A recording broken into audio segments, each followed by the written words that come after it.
Bakit hanggang ngayon wala na naman kaming internet? I-double check po natin ma'am ha. And I do apologize for the inconvenience. Ma'am, since kailan po ito? Parang pinag-e-eksperimentohan nyo yung lugar namin. Sa iba, merong PLDT user, hindi naman sila nawawalan eh. Okay po, i-double check po natin ma'am ha. And ma'am, since kailan po tayo nawala ng internet po? Kahapon. Kung kailan kailangan laging wala. Hindi naman bumagyo ng matindi. Lagi na lang. And then, dito po ma'am. Meron kaming kakilala dito yung lalaki kasabot nyo yata yun eh. Ano po yung pangalan? Kailan po yung hindi namin alam? Kailan kami magkakaroon ng internet connection? Kasi kailangan namin eh. After ma'am, i-double check po natin ma'am. And I do apologize for the inconvenience. And any text or call or advisory text from PLDT, naka-receive po ba tayo na magkakaroon ng internet interruptions po? Wala. Wala rin. Sa akin wala. Dahil wala akong record nun. Dito sa Imus area, dito sa Westwood, Alapan 1B. Lagi na lang ganyan. Nananadya yata kayo eh. Hindi naman din po ma'am sa ganun ma'am. So, i-double check na lang din po namin ma'am ha. So, ma'am, ano po pangalan niya to address you properly po ma'am? Luis, Okay pa, ma'am Luis, hingin ko na rin po sana yung ating dotline number starting with the area code para mapull up po yung account.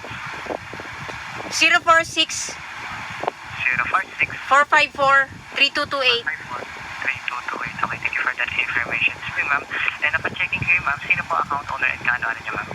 Kapatid ko, Miguel, or Macmac, or Mark Allen. Ano po yung surname po ma'am? Buenaventura.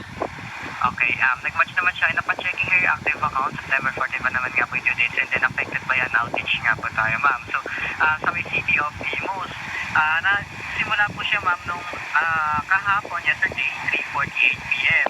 So to be honest po ma'am, ang pinaka-exact or estimated time to restore po kasi niyan is 7:48 po. Dapat yesterday is na-restore na siya. So dito i-double check rin natin kung ano na po yung naging status na na-repair ticket ma'am ha. Hello ma'am. Sige lang. Apo, so ma'am, i-hold ko lang for 1 minutes. Okay lang pa? Pakibilisan na lang po kuya. Sige. Okay, maraming salamat ma'am. Stay on the line lang po ma'am.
Yes. Yes, Mr. Patient, waiting and upon-checking here sa status ng ticket natin, yung restoration ma'am is in progress pa po.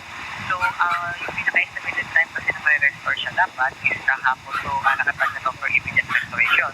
And kung susunod natin yung standard time ma'am na 36 hours, ito po is abot nyo 7:90 AM. But kung po di ma'am maalis na siya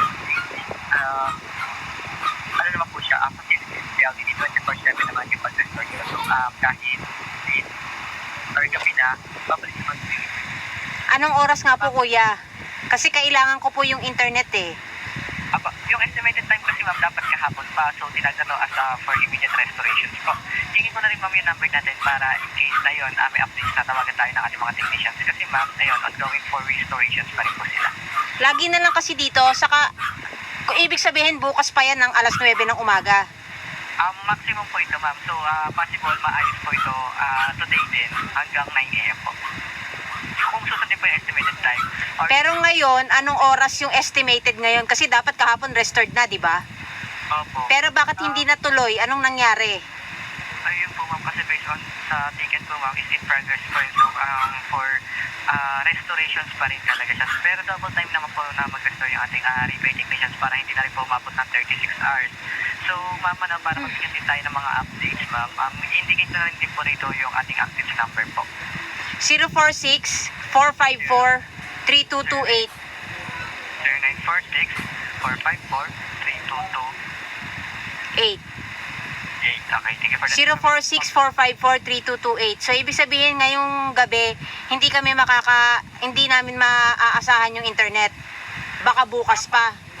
Di ba, possible din po ma'am, mabalik din po siya kahit kami ma'am. Kasi 24/7 naman yung restorations pag outage po ma'am. So, kaya indicate na dito yung number niya para mabigyan din tayo ng updates ng mga gumagawa or mga technicians. Hindi kasi kailangan namin ng updates. Ang kailangan namin yung internet connection. Sayang yung binabayad namin eh. Kailangan ma-adjust nyo yung bill namin ha. Kailangan nakarecord yan mula nung nag-avail ng service nyo. Paki-ano yan, paki-reconcile, paki-audit para mabigyan nyo kami ng tamang rebates. But to be honest ma'am, pag na-restore na po itong ating internet, if gusto natin ng rebate, itawag natin siya sa may 171 option 2 for billing kasi limited lang po yung access namin for repair. Ano pong pangalan ninyo, kuya? Carl po. O sige, Sir Carl, ganun na lang. Hintayin na lang namin ngayon. Pero sana, ma-restore ka agad kasi nakaka-perwisyo na talaga. Hindi kami natutuwa.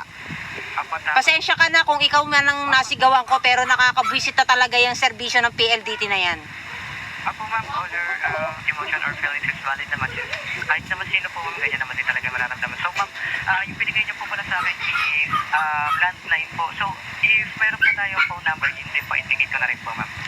Sa akin, kaya lang hindi ko alam kung bakit hindi ito matawagan. Kahit yung sa ano po, basta yung active number na matatawagan lang po for the update. Ano ba tong number ko? 0969 603 Apa, 4405. 4405. 0969-603-4405. 4405. Apa, yung... Okay, ang pangalan ko ay Luis, Louise. Okay po. Pasensya ka na, Sir Carla. Ako talaga yung busit na talaga. Kunyetang PLDT yan. Valid naman po. And I do apologize din po talaga on behalf of PLDT since ayun, kung kailan talagang kailangan nyo sumakto pa. Oo. Tayo na outage, but hopefully... Hindi, kahit hindi naman natin kailangan, kaya nga tayo nag-avail ng internet services, kahit kailangan natin o hindi, basta nagbabayad tayo, di ba? Sige, pasensya ka na, Sir Carl, and sana talaga ma-restore na as soon as possible. Thank you, thank you. Hopefully, ma'am, and then ma'am, keep your lines open na lang in case na tumawag na yung mga technicians natin for the update. Okay po, thank you. Ingat, God bless. Since wala na rin tayo other concerns, thank you for taking the time to call PLDT. This is Carl once again. Have a good day and bye for now.